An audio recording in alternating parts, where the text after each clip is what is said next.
Hi, I'm Chris Casteel of the Washington Bureau of the Oklahoman. The U.S. House soon could be taking up an extremely complex and far-reaching bill aimed at reducing greenhouse gases and, in theory, global warming. Most members of the House haven't had time to read the 1,000-page bill, and reading it might not mean understanding it. The bill would put limits or caps on the amount of carbon that can be emitted. Companies would get permits for emissions, and those that don't need them because they're under their allowed amount can trade or sell them to companies that are having trouble meeting the emissions caps. There is a lot of debate about whether the system, this cap and trade system, is the best way to reduce carbon emissions, but there is no debate about this. It will drive up energy costs of all kinds for everybody.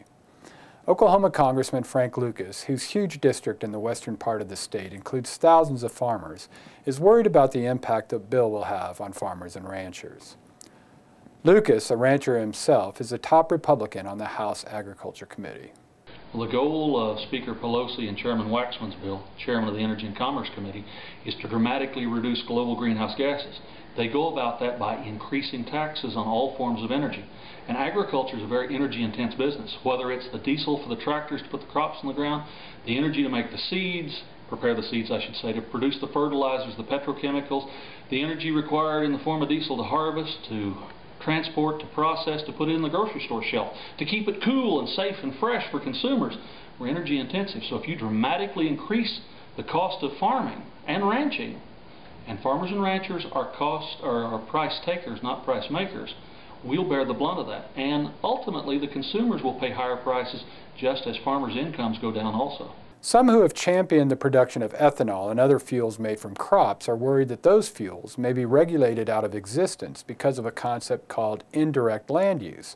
Under that concept, the use of land to grow corn or switchgrass for fuel will lead more land elsewhere to be used to grow crops. It's a very important issue, the future of ethanol and biodiesel.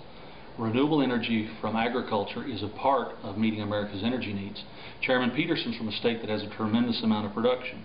There are concerns in the way this bill is crafted and the statements made by the Environmental Protection Agency about land use and how you factor all of those qualities in. If something doesn't change, this may well bring an end to renewable ethanol and biodiesel in America. But it's not just ag energy.